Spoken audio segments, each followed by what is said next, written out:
we're going to see a lot of changes coming when it comes to e-commerce and a level playing field potentially. When customs is looking at this data, and again, data is so critical. So if you're a small, medium-sized business. Before we get started with the show, here's a quick word from our sponsor, Global Training Center. As trade compliance professionals, you want to make sure that your procedures and documentation are completed as correctly as possible to avoid any delays and possible fines. We provide a range of trade compliance courses that will fit your needs. From in-person or web training to recorded on-demand courses, we can train one or even thousands on your team through your learning platform or on our portal. We can even customize a private session for your team. Go to globaltrainingcenter.com to find out more.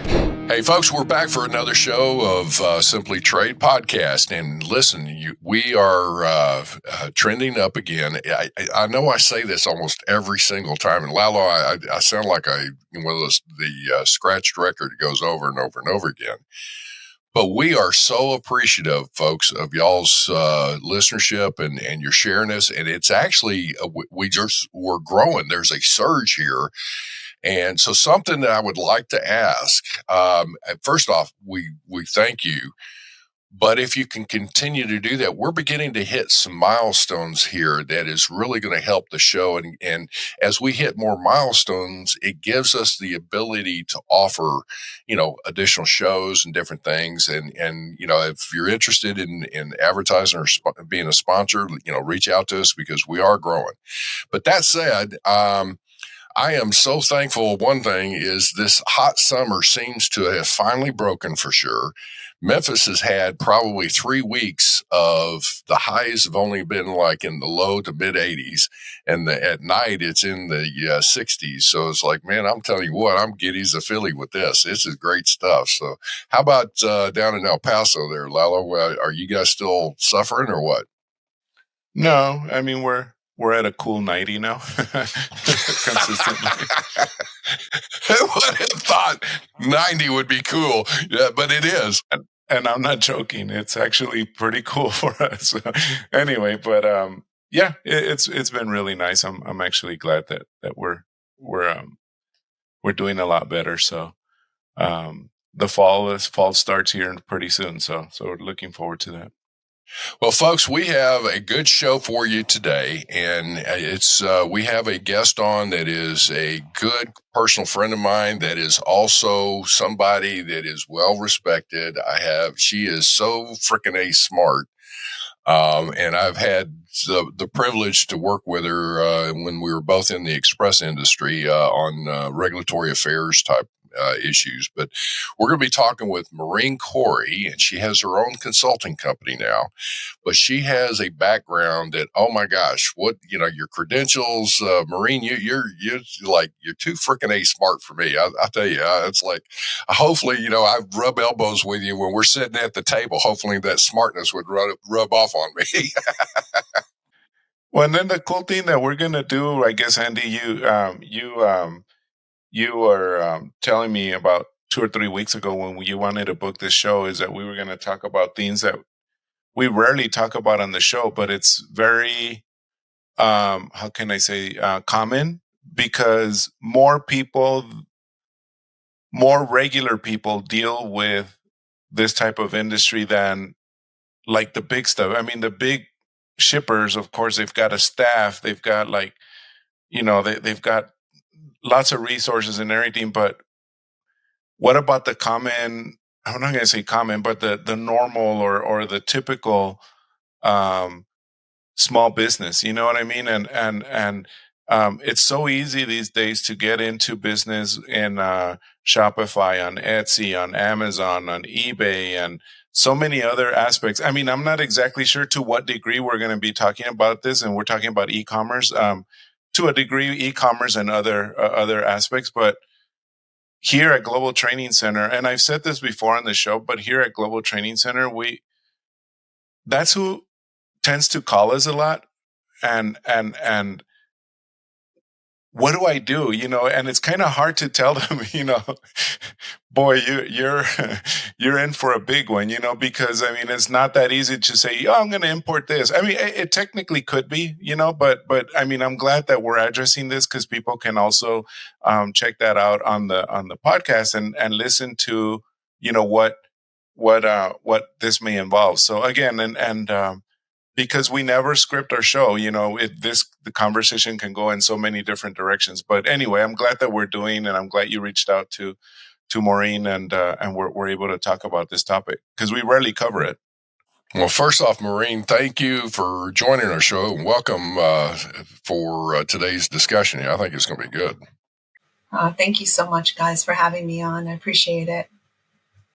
Well, listen, one of the things, again, is as we were talking about this, is on the, talking about e-commerce. Now, one of the things, folks, e-commerce, I have to go back a little ways and just say, there was a company that it was not called e-commerce at the time, but there was a company for decades that dominated the catalog business. And that was, you would get this great big catalog in the mail, and kids would take it and sit down in the living room, and they would page through it, and they would circle what they wanted for Christmas and all that. And the Sears and Roebuck catalog. And you would, your parents or somebody would, look at that and order it up, and it would come in.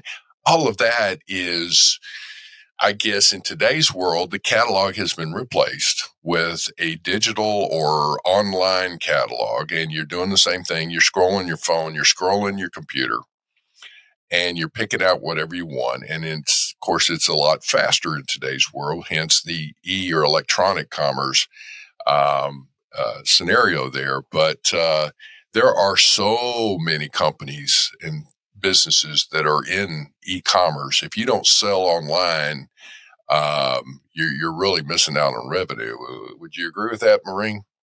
Yeah, I think, to your point, the catalog is a great example, of years past, right? And I think there's so many different avenues that we could talk about here, right? Between, the seller, the buyer, which is you or me online, right? And then you have the forwarders who have to handle certain aspects from a compliance clearance portion. And the list goes on. It's massive. And I think since COVID, obviously, it's just grown amazingly across the globe. It's just, yeah, absolutely. And it's just something that is a new way of life, right? So technology brings a lot to the table when it comes to, purchasing, buying, understanding what it is as a individual. I'm going to buy something online, but it's coming from Australia. What does that mean for me? How do I handle that? If somebody comes to the door in the UK with a purchase to an individual, they may be surprised with additional duties and taxes, VAT, things that they didn't plan on buying when it's online. So there's so many different avenues. And going back to Leo's comment about the small, medium-sized business, the struggles with understanding, how do I do this? How do I ship to another country? What are their requirements? Do they have a de minimis level? Do they not? Those are all things that are, a little scary, right? You go on to, your Etsy website and you're looking to purchase a pair of earrings, but you really don't know where they're coming from, right? So there's so many surprises sometimes, and trying to build that business where you're not losing revenue and understanding what the landed cost is key to your business, and understanding whether it's an export from the U.S. going somewhere or vice versa. Mm-hmm. Well, one of the things for our audience here, one of the things I think I want to emphasize, this show is going to be one of the things. If you are a freight forwarder, a broker, somebody in the express carrier realm, things of that nature, somebody that may be some type of a 3PL, 4PL type scenario where you are looking at supporting your clients that are wanting to expand their markets beyond the U.S. domestic, or for that matter, any domestic, Canadian domestic, U.S. domestic, European domestic type scenarios, and you're looking at getting into e-commerce, hopefully this will be something that in this discussion will give you some things to think about as you're trying to support your clients. If you are a business and you are looking at, you've saturated your domestic markets, or the economy's kind of tanking in some countries, and you're trying to figure out, hey, I need to, increase sales. You may need to look at going into, another country to sell your goods. Well, how do you do that? So that's some of the things I think that we're going to get into. So, this isn't going to give you all the answers. It should give you enough to stimulate your brain into thinking about, oh, this is where I can look at it, or where I need to check this out. And by the way, anybody that's interested, Maureen Cori's contact information, as we've always done with all of our guests, they're going to be, online here or on the show notes, I guess, or whatever. Lalo, I don't know. Am I getting this right? I'm okay. You are. No, yes, don't worry. Everything will be on the show notes, and whenever you see the video, it should also be on screen. But yes, it's on the show notes for the folks. I'm sorry. I drove in last night. I was out of town. I drove in kind of late last night. My elevator's just not making it all the way to the top. So my apologies. Okay. So as we're talking to, so Maureen, let me ask you this. Let's talk from a business perspective. If somebody's interested in looking out and expanding their markets, and basically, let's make the assumption right now, people are selling domestically, whatever country, and we can talk from a U.S. perspective for right now, and they're selling, at least they have an online store of some kind, whether it's their own website or whether they're going through Amazon, Etsy, and eBay and all these others. But they want to expand now to sell internationally. What would be some of the things they need to give some consideration before they just flip a switch and say, okay, we're going to start shipping all over the world, or we're going to start selling all over the world? What do you think needs to happen here? Yeah, I would recommend, first, before you jump in, right, do some market analysis and see what your goods and services are and where they really should be honing in on. U.S. commercial services do offer different webinars for different exports out of the U.S. Now, that also works inbound into the U.S. for outside of the United States. So it's looking at that, taking a look at the market itself. And then once you've identified, I think... Actually, I got to say, you just hit on something, though, that is a resource that many people don't really tap, and that's the U.S. commercial services. And it's obviously to stimulate U.S. goods being shipped abroad, which is a good scenario there. But also, the first thing is definitely do a market analysis, because you may say, hey, I could sell somewhere, but you may find that the market's saturated in that country, and you're really, you may be better off to pick a different country to go to. But anyway, Yes, no, agreed. No, absolutely agreed. I think some people just really don't do that due diligence beforehand to identify, really, is it going to sell there or not, or do some prototypes or something along those lines, depending on the product. And even pricing, what should your pricing be, and what should it include? Are you going to door-to-door and duty and tax paid, and there you go? Or are you going to require them to, you got to do your market analysis, and what do you include? So, and typically with the e-commerce world, it's usually all-inclusive, right? So it's a DDP scenario, or DDA now. So that's kind of changed. DAP, yes, apologies, yes. So I think there's that to consider. Okay, and building that into your pricing and your margins, right? Because the idea is to make money, not lose money, and understanding. Okay, what's my product? Do I have an HS classification, even to the 6th digit if you're exporting?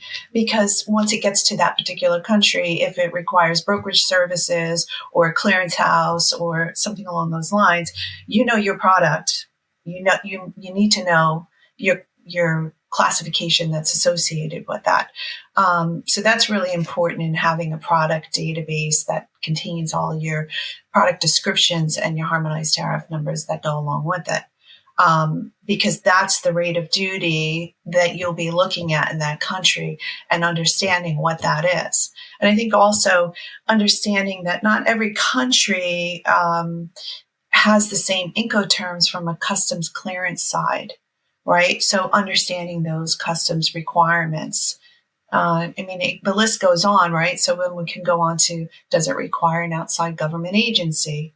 Does it require licensing? Even though it may be under a de minimis in a particular country or not, if it's an e-commerce good and it's something that, I'll use drones, certain drones do require licensing. So even though they may be an inexpensive drone, it still requires a license, right?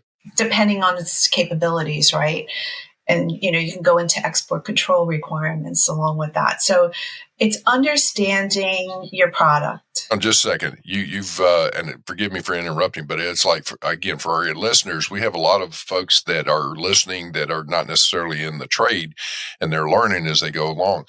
You've heard us use the term Incoterms. You've heard us use DDP or DAP and all that. I'm not going to go into the definitions, but the Incoterms themselves, that stands for International Commercial Terms of Sale. So you need to check that out, and we can talk through that. But basically what it does, and it's something you ought to learn, whether you're dealing with it on an international basis or even understand what Incoterms are in domestic transactions. But that's something you ought to check out.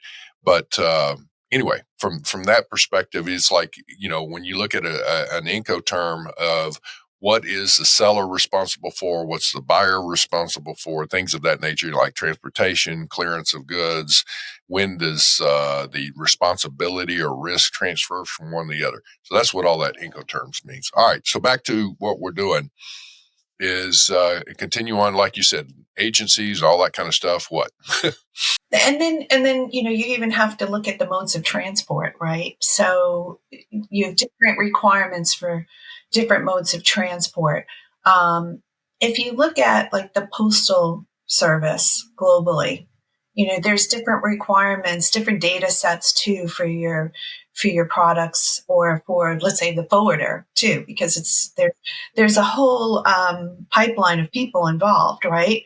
And I think it really goes back to knowing your customer, knowing your customer base, your onboarding process for, let's say, you're being onboarded as a marketplace onto a platform where you're an Etsy, seller of jewelry, for example, and knowing your harmonized tariff, where you're going to send it to, the goods, and then if you're going to do postal, ocean, air, road, rail, there's so many different options, right? So, well, I would say I used to say there were, everybody would say there's 4 major modes of transportation. I always say then there was 5, but now I have to say, because you made me think, there's really 6. So you've got the traditional 4, air cargo, rail, truck, and ocean.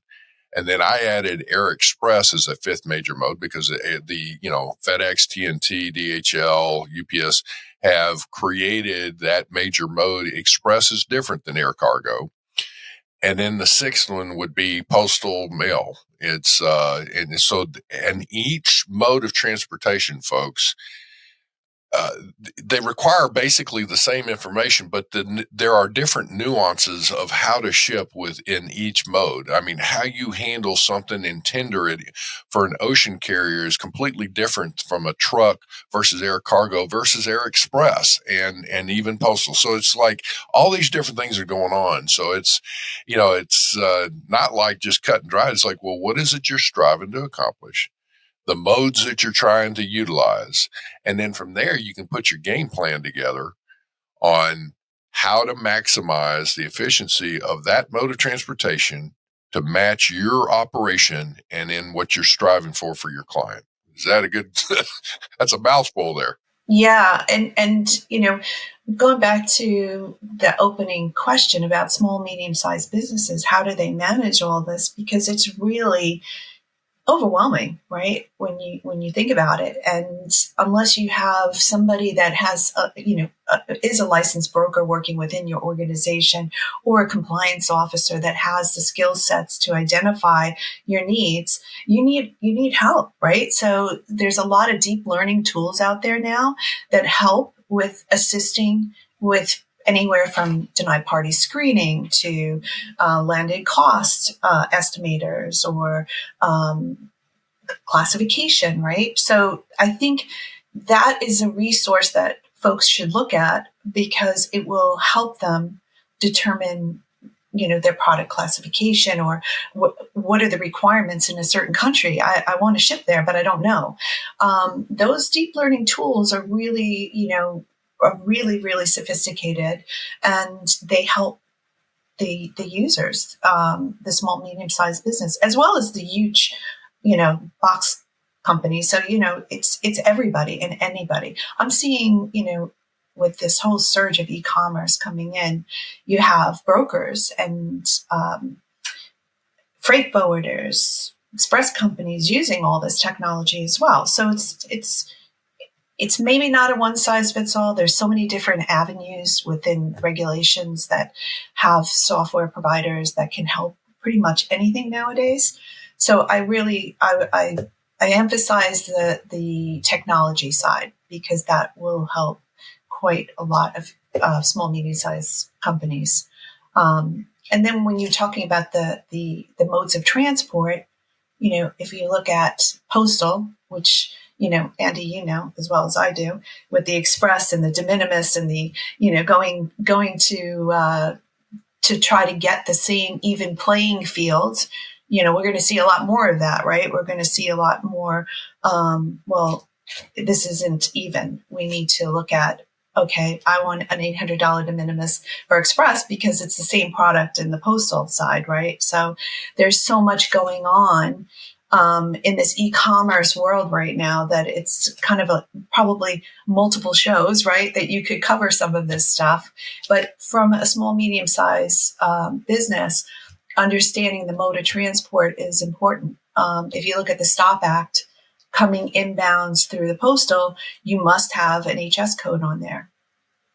And ICS2 in Europe, you have to have the HS code, right? So, I mean, these are things that, not everybody knows. And it's important to have a smooth transaction without it stopping and costing you money. Right. One of the things that is happening in the postal, and so folks, so you understand this, is obviously the post office is a government entity, or a government subsidized entity, depending on what country you're in. And with that, the problem that has come into play, and the post office has been notorious for doing this, is that they basically are offering services competing head to head with the private sector. However, the post office has not had to adhere to the same rules and regulations that the private sector has been. So it's been an unfair competition. Now, let me make it clear. The private sector in this case, again, it was FedEx, UPS, TNT, DHL at the time, was not at all adverse to having any postal company out, or service out there competing in the private sector. Just play by the same rules. And the problem is they weren't. So the point being is now, and it's taken decades, so it's a little frustrating.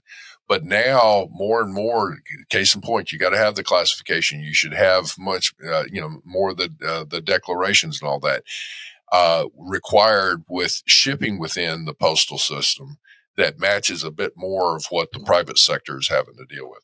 I keep hitting my microphone. Sorry, folks. If I'm making noise, sorry. Anyway.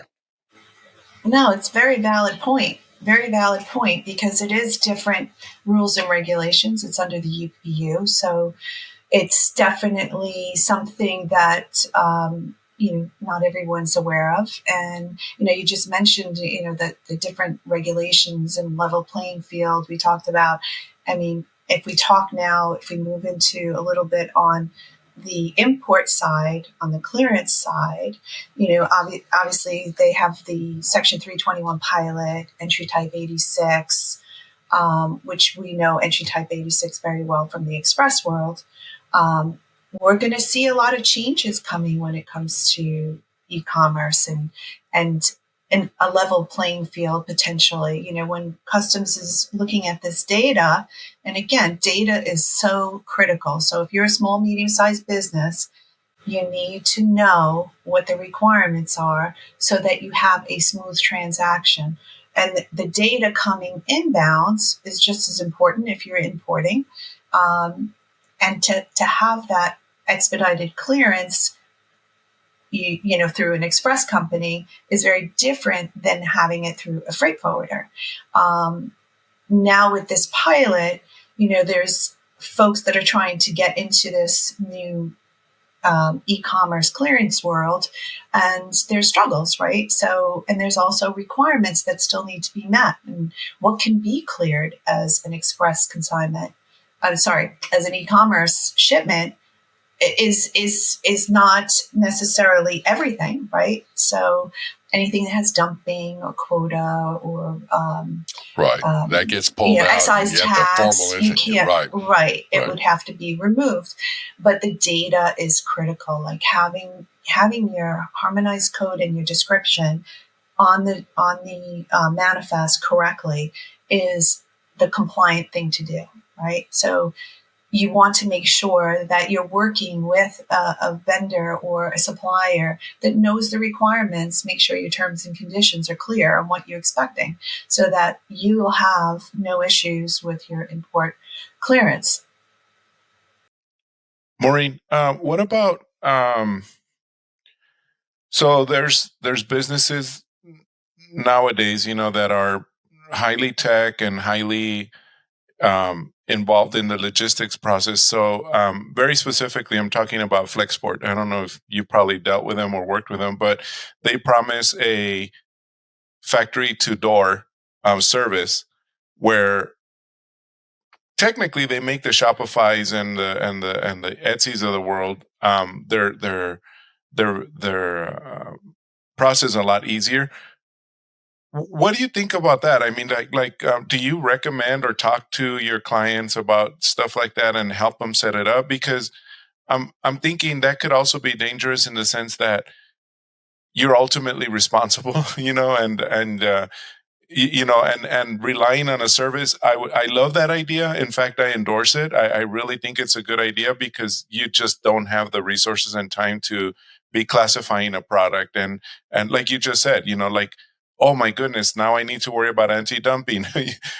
How many normal citizens know about the anti-dumping, right? I mean, you know what I mean? They're like, exactly. Yeah. And I think it kind of goes back to this pilot, right? So, my personal opinion is why not an 8-digit code and not a 10-digit code? But that's my personal opinion, not a how should I say it? Customs requirement. If you have 8 digits, then you don't have to have a broker, right? But 10 digits, you have to have a broker involved. So to me, going to your question, this e-commerce is growing. It's not getting smaller, but the requirements are the same, right? So customs expects that you do due diligence on your knowing who your customer is. I think that's critical to your business. And Flexport would be a customer, technically, right? So knowing your customer, doing audits, checking, validating has to happen. So even if you're a small company, there still needs to be checks and balances in place, right? And there is a trust level, right? And building a relationship with a good partner. And who's that good partner?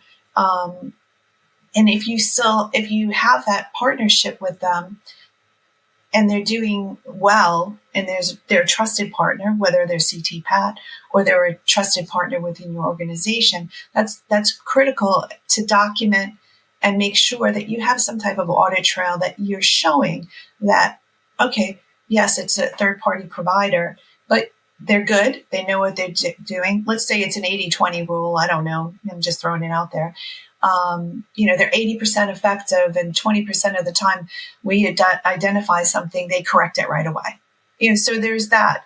So it's a relationship. All this has become relationships, right? And building the trust within that relationship that they are compliant and we're checking. Well, one of the things too, that as you're going down that road, even having good service providers and all that, it also comes back to, when we were talking about a Section 321, folks, that's the de minimis. It's called a Section 321 or S321. That's coming into the U.S. So it's goods valued less than 800. It's you've heard the term that we've used, de minimis, meaning that it is a low value shipment that shouldn't require regular entry unless it qualifies for, like you were saying, anti-dumping and all that. So it's just a faster, streamlined way of doing it, but it's cleared off of the manifest is what we're talking about. So let's talk about for just a second, how is the manifest created? A carrier has to create a manifest to declare to customs, this is what's on my airplane, my truck, or whatever. But it starts with the individual shipment, and that individual shipment has to have what kind of paperwork here. So, where's it come from there, Maureen?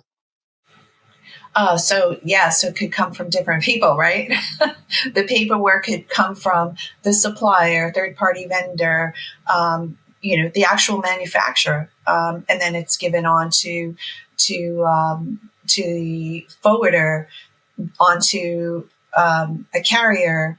There's so many layers within there, right? And then who builds up that information into a manifest, right? And I think the biggest issue probably is language, being in the country's origin language, the receiving country. And I think just poor data. People just don't understand the requirements of definition. A shirt, a gift, a spare part is not a definition. So I think educating your suppliers on what it is and what the descriptions are in your database, or creating a database. Let's say you don't have one, because that's possible too. But to build on that is really key to the success of getting it cleared faster, not costing more. Well, and to that point, when we're saying, the definition, we're talking about a description that goes on there. So the information is going to be put on a, if it's in the express mode, we call them air bills, or if other modes of transportation is the bill of lading. And so it's going to have who the shipper is / exporter, who the ship to party is, what the value of the goods, the total value of the shipment, if you will, and a good description. And it doesn't have to be super detailed, but it needs to be comprehensive enough so that here's the key thing that I always tell folks: if you can take a sixth grader and say, look at this bill of lading and tell me what's in this shipment. And if they just come back and say a shirt, well, what kind of, is it a men's shirt? Is it a woman's shirt? Is it, what? Is you come back and say 100% cotton, men's shirt, things of that nature, whatever. It's like, okay, that's a lot different than just saying a shirt. And it gives you a little bit more context in there. You can't just, and one of the most abused descriptions, let's see, what do you think is one of the worst? You probably know it. You and I both is like, what's one of the most abused descriptions out there? I mean, for me, I always think of gift or spare part. Yeah, well, parts. That's parts. Where I was going. But gifts is going. Don't use parts, because is it computer parts, auto parts, or chicken parts? It makes a difference on how it's going to get cleared. I'm telling you, that's a good one. but the true. Point being is, it's like, what kind of parts? Printer parts, or whatever. No, I mean, what are we talking about here? And as you get into it, so it makes a difference. So, be a bit more comprehensive in your descriptions. But the point being is, what's the objective of customs? I always say it's like customs in any country predominantly has two primary roles. One, for cargo security, to make sure nothing gets into their country that's going to be detrimental to an individual or detrimental to the economy of their country. And two, collect revenue for the government. And those are the two primary things. So put yourself in that role and you take a shipment and look at it and go, can I figure out what this is? Because one shipment could be a case of 3-ring binders. The next one could be, a shipment of 3 coffee mugs. And the next one could be, a guitar that somebody's bringing in. I mean, it's just, you got to figure out what you're dealing with and have some respect for the customs people, because they're trying to process all. Yes. And I think to that point too, they need to know what's in the box, and make it. Yeah. And, listen, there's bad actors in the world too. I mean, it's just a fact, right? So you don't want to be dealing with the bad actors. You want to make sure companies are legitimate. You're doing your due diligence. You're making sure, okay, this is a legitimate company. We have issues with IPR every day, contraband, so it's important to know your suppliers, know your buyers, know your business. Mm-hmm. Excellent. Okay, so as somebody's looking at this, whether you're importing, exporting, you obviously have to have accurate information and descriptive information. The classification, you should definitely have it. It sounds, excellent. Definitely for the 6 digits, go ahead. There's nothing wrong. Nothing says you can't go ahead and go at least to the 8th digit. I think it's, in my personal opinion, and this is where, now listen, a lot of brokers all sit there and argue with them and whatnot. I think this push to say, well, if it goes to the 10 digits, it's got to be a customs broker. Go pound sand. I can come up with stuff. You can validate it or whatever, but you're just trying to create a market where, it requires certain things. Like, okay, it's like, get the classification. I know that's what I'm saying. But the point being is there's certain things that the brokerage, shall we say, the industry have put some things in legislation and have put it out there. So they're trying to, in a sense, legislatively put that stake in the ground for their industry. I get it, and I respect that. I think they just there's a lot of brokers that should be providing better services than what they are. There we go. The other is this stuff on de minimis and the hoopla and all that. The only one is that when we start diving into the de minimis, the only one that seems to be benefiting from that, of what would be entry requirements, is the brokers. It's not the importer. The importers, this is stuff that's moving through. So it's like, there we go. Now, I'm probably the next conference I get to going to be accosted, but you might be. But listen, it's, there's interesting differences, right? I think growing up in the express world and having the ability to have a super integrated system, right, where a lot of money was invested to see transactions move and know exactly where they are along the way, right? Where a broker or forwarder doesn't have that ability, right? So I think they're two different worlds, and I think there's a lack of education on certain sides of the fence and understanding what that all means, right? This proposed new legislation, whether to reduce the VAT or not, it clearly looks as if maybe they don't understand the full picture. And also volumes. I mean, customs being able to handle volumes is an issue, right? Because e-commerce is blown up. And, there needs to be an equal playing field, a leveled one anyway. And, there's so much down the road. I think we need to also be looking into the future already. I mean, being proactive and identifying different technologies that will support customs, that will support the SMEs, brokers, etc., and really taking a look at, the new framework for Europe looking at what the changes will be. It's a global initiative, right? So, WCO, WTO, and folks can get involved, right, through TSN or COAC or through their associations that they're involved with, and maybe have more educational courses on differences. What does one look like versus the other? And then throw in the post. I was going to say, one of the things, though, folks, look at different trade associations that you need to consider. They're going to be the beauty of a trade association. They're going to have staff. They're going to be proficient on the current situation, any legislation, any regulations, and things of that nature.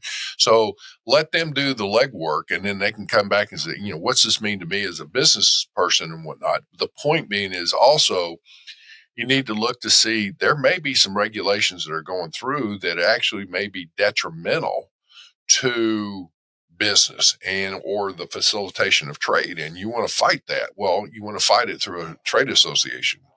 Is one of the best, most effective ways. But so as we're looking through this again, doing a recap, one of the things you were talking about earlier on is having an audit trail.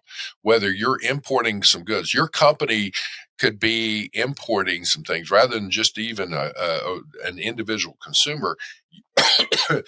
There's business to business e-commerce, and as things are coming in, one of the things that would help is if you've got a purchase order that shipment is coming up against, or an order number or something, that should be on that bill of lading so that there's an audit trail there. It's not going to be immediately after that shipment. It's going to be, when it goes through the accounting process. Well, how do I match this up and where is it going?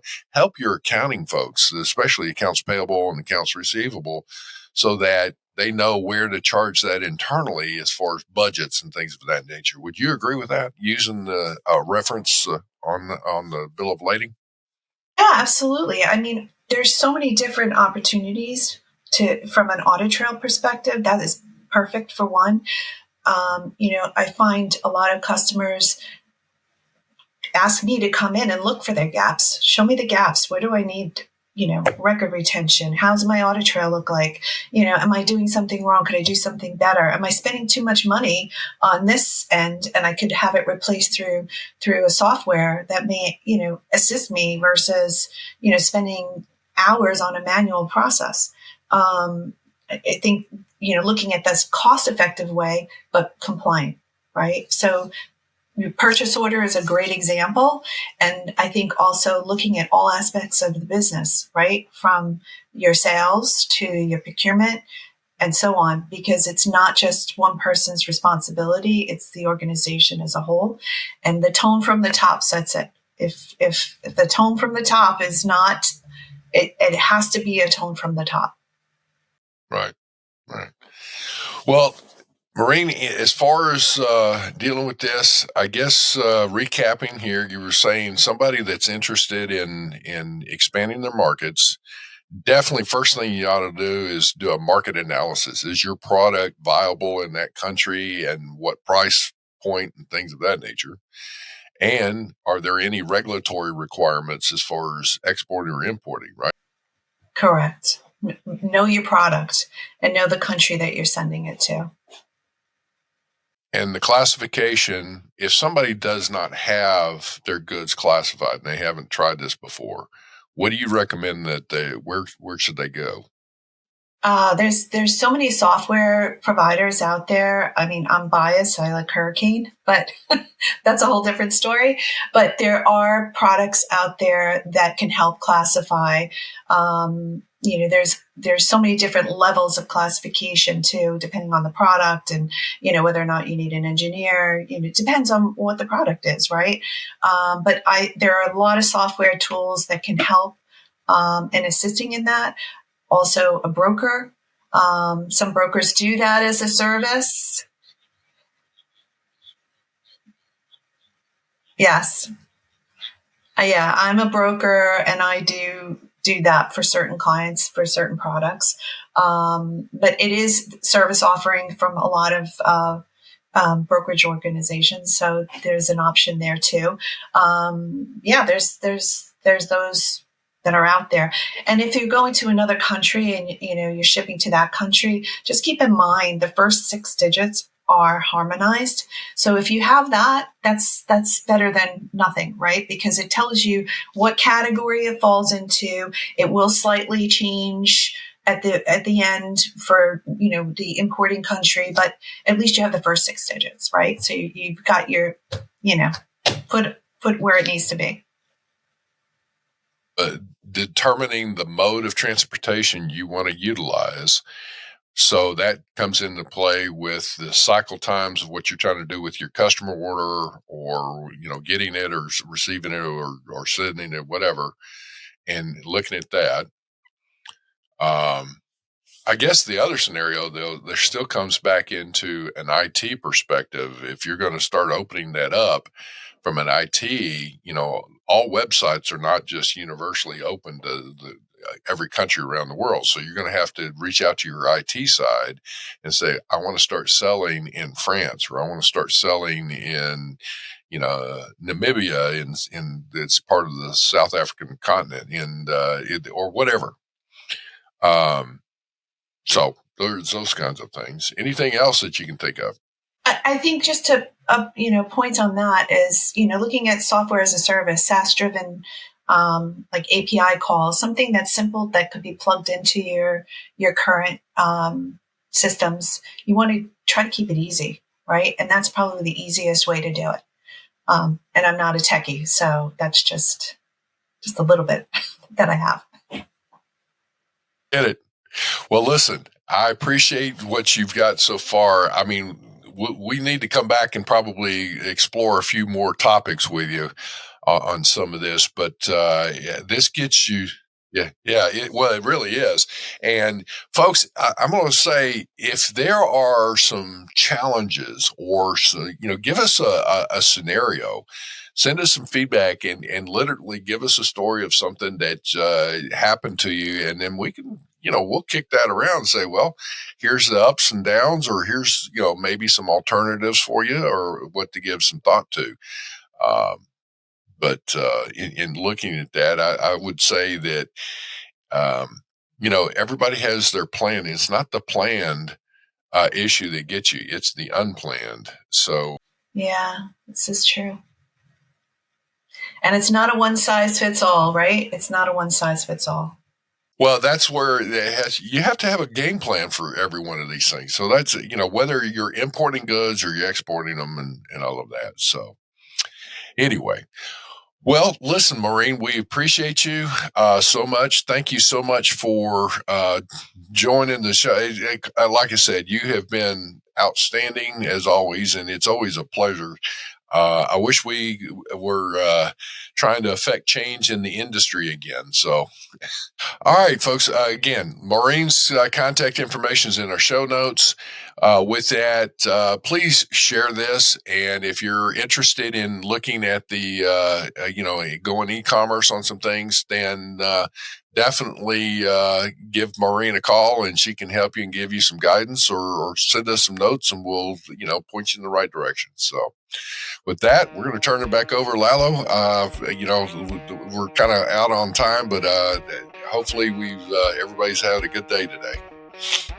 Yes, thank you, everyone. And like Andy said, we are out of time. But Maureen, thank you so much. We definitely will invite you again. And thank you, everyone. And we'll wrap it up here.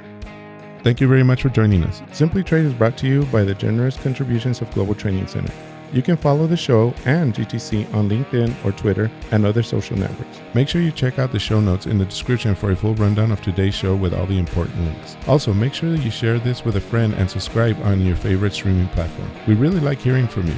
If you enjoyed the show, make sure to rate and review wherever you listen to this podcast. If you or someone you know would like to be a guest in the show, or would like to sponsor SimplyTrade, or suggest any topic you would like for us to discuss, please contact us via email at simplytrade@globaltrainingcenter.com or you can DM us on Twitter at SimplyTradePod. Thank you again for the privilege of your time. Happy trading. SimplyTrade is not a law firm or an advisor. The topics and discussions conducted by SimplyTrade hosts and guests should not be considered and is not intended to substitute legal advice. You should seek appropriate counsel for your own situations. These conversations and information are directed towards listeners in the United States for informational, educational, and entertainment purposes only and should not be substituted for legal advice. No listener or viewer of this podcast should act or refrain from acting on the basis of information on this podcast without first seeking legal advice from counsel. Information on this podcast may not be up to date depending on the time of publishing and the time of viewership. The content of this posting is provided as is. No representations are made that the content is error-free.